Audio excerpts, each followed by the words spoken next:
Imwe mu nkuru igezweho muri Kongo Kinshasa muri aka kanya ni urupfu rwa Lt.Col Willy Ngoma wari usanzwe ari umuvugizi w'umutwe w'ingabo wa M23 wishwe n'ingabo za Kongo Kinshasa. Amakuru agera mu bitangazamakuru bwiza n'umuseke byo mu Rwanda aremeza ko Lt.Col Willy Ngoma yiciwe mu gitero cya drone ihora ingabo za leta ya Kongo Kinshasa zagabye imodoka zitwaye intumwa za M23 mu gace ka Rubaya muri teritwari ya Masisi. Amakuru avuga ko usibye Colonel Ngoma nta wundi waguye muri iki gitero, nubwo hari abandi baofisiye bagikomerekeyemo bataratangazwa amazina. Ubuyobozi bwa M23 buremeza amakuru y'urupfu rwe ku mugaragaro, gusa umuvugizi w'uyu mutwe Lt. Kanyuka mu gitondo cyo kuwa kabiri yemeje amakuru ya biriya bitero. Kanyuka yari yanze kuri rwa X ati kuri uyu wa kabiri tariki ya 24 Gashyantare guhera saa 8:30 zo mu rukerera indege zitagira abapilote z'ingabo zikize hamwe za Kongo Kinshasa zirimo kurasa buhumye umujyi wa Rubaya ziciye kuba kandi zica abasivile b'inzira karengane. Icyo ni igikorwa cy'ubunyamaswa igize icyaha kibasiye inyoko muntu ndetse n'icyaha cy'intambara. Lt.Col Willy Ngoma yamenyekanye cyane ku 2021 ubwo inyeshyamba za M23 yarabera umuvugizi zuburaga intambara zirwana muri ingabo za leta ya Kongo Kinshasa. Uyu mugabo wari ufite ipeti rya majoro mu myaka 3 ishize nibwo yazamuye mu ntaragirwa Lt.Col. Amakuru agaragaza ko Willy Ngoma yari mu rwanyi M23 bafashe umujyi wa Goma 2012 bawirukanye ingabo za leta ya Kongo icyo gihe, ndetse yanakunze gutangaza ko yabaze murinzi wa Tshisekedi se wa Perezida Felix Tshisekedi ubutegetse Kongo Kinshasa muri kino gihe.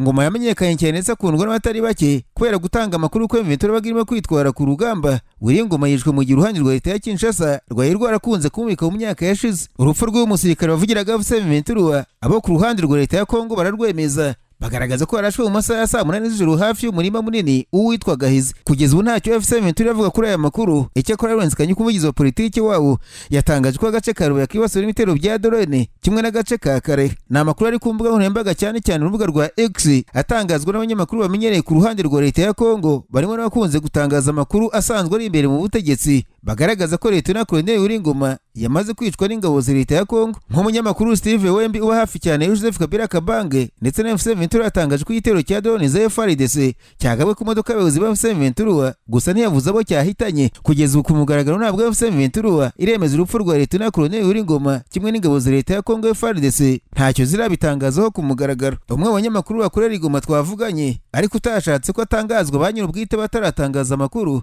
yagaragaje ko amakuru ari impamo uyu mutwe wa M23 uri gutegura ukuza gutanga itangazo. Ubiko ari umuvugizi wawo w'igisirikare Lt.Col Willy Ngoma. Willy Ngoma yagaragaye cyane ubwo M23 yatangizaga imirwano mu mwaka wa 2021 yagiye agaragara yerekana intwaro zafashwe n'abasirikare ba Kongo Kinshasa babaga bafatiwe mu mirwano ndetse navuga ahantu hafashwe. Uyu mugabo yagezwe amajanja kenshi ubwo M23 yafataga umujyi wa Uvira mu kubuza ko umwaka ushize nabwo ingabo za leta ya Kongo zari zamubitse ko yarashwe na drone gusa nyuma za kugaragaraho yarari muzima. Willy Ngoma yongeye kuvugwa cyane ashushubikanya abacanshuro b'abazungu bari bahinduriye mu mujyi wa Goma bakaza gusohokamo basabye baciye mu Rwanda icyo gihe bataha. Icyo gihe yamenyekanye avuga ati kwikuri abenshi bamuhimbaga Colonel kwikuri. Urupfu rwe rwaba ari inyundo ikubiswe umutwe wa M23 bitewe n'umuhate wo kwiyemeza Lt.Col Willy Ngoma yagaragaje muri iyi myaka intambara imaze. Intambara ziri muri Kongo Kinshasa zafashe indi sura nyuma y'uko Kongo izanye abacanshuro b'Abanyamerika bo muri Blackwater. Ibitero bya drone byagiye byibasira ibice birimo Minembwe, Karehe, ubimeze nabi Rubaya.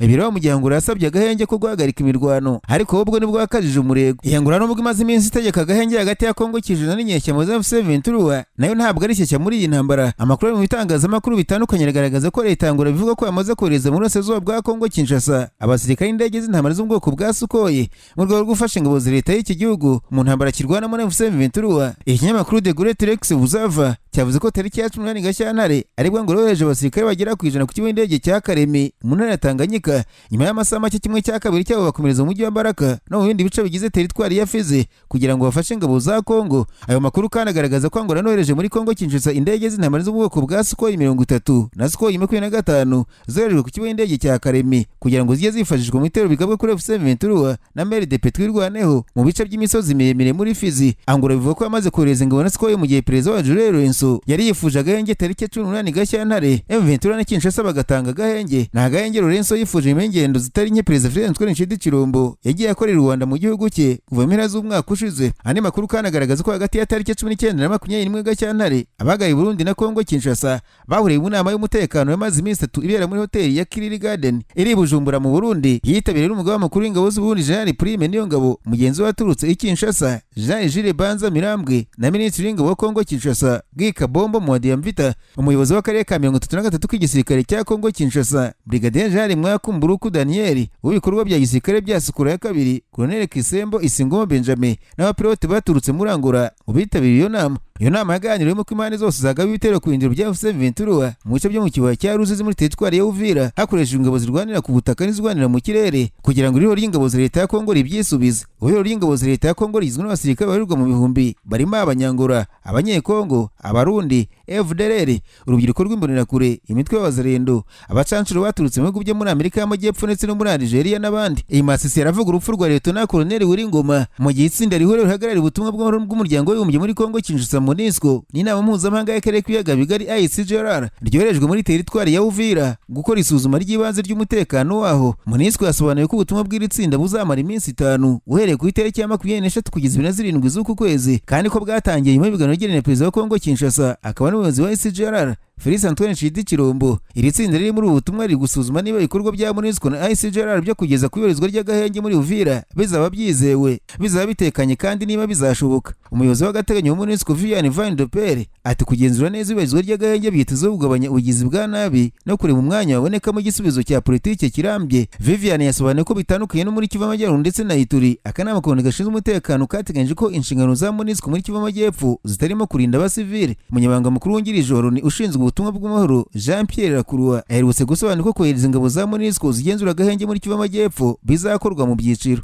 Lacroix yasobanuye ko mbere yo kohereza abasirikare bazabanza kumenya niba umutekano w'ingabo za MONUSCO uzaba wizewe mu gihe zaba zigeze muri Kivu y'Amajyepfo, bityo ko bazaba kohereza drone z'ubutasi zizashobora kuhakura amakuru. Nyamara ariko Minisitiri w'Ububanyi n'Amahanga wa Kongo Kinshasa Therese Kayikwamba Wagner yamaganye ihohoterwa rikomeye ry'uburenganzira bwa muntu, avuga ko rikomeje kuvuga mu ntara Kivu y'Amajyaruguru na Kivu y'Amajyepfo rishinjwa umutwe witwaje intwaro M23. Yabigarutse ubwo yagezaga ijambo rye mu nteko rusange 31 y'urwego rushinzwe uburenganzira bwa muntu rw'umuryango w'Abibumbye yabereye i Geneve. Yagaragaje ko muri utwo turere hamaze kororwa ibihumbi birenga 17 by'ibikorwa byo guhonyura uburenganzira bwa muntu, abantu barenga 15,000 bakasiga ubuzima mu gihe hafi miliyoni 8 bamaze kuva mu byabo. Minisitiri Kayikwamba yagaragaje ko hajyaho gahunda mpuzamahanga ishingiye ku kubazwa inshingano, uburinganire bw'igihugu no kubahiriza amategeko mpuzamahanga. Yashimangiye ko nta butabera cyangwa se amorarambye byagirwa hatabayeho kubazwa inshingano, asaba ko amahanga yubaka umurongo ushingiye ku ihurizwa ry'amategeko no ku mikorere inoze y'inzego zibazwa ibyo zikora. Ubwo kandi kuwa kabiri umuvugizi wa polisi muri Uganda yabwiwe n'amakuru y'Abafaransa AFP ko abagore babiri muri Uganda batawe muri yombi bazira gusomana mu ruhame nk'uko biteganywa n'amategeko arwanya abatinganyi afatwa nk'imwe mu mategeko akomeye ku isi. Itegeko ryo muri Uganda rirwanya abatinganyi rya 2023 rigena ibihano byo gufunga burundu ku bantu bakora imibonano mpuzabitsina ku bwumvikane n'abahuje igitsina. Byongeye kandi ubutinganyi bukabije buhanishwa igihano cy'urupfu. Abo bagore bombi bari mu kigero cy'imyaka 20 batawe muri yombi nyuma y'ibirego by'abaturanyi mu mujyi wa Arua uyu Majyaruguru y'Uburengerazuba nko milimetero 250 uvuye mu murwa mukuru Kampala. Bafunzwe nta bunganira mu mategeko kuva ku itariki ya 18 Gashyantare. Umuvugizi wa polisi muri ako gace Josephine Angucia yabwiye AFP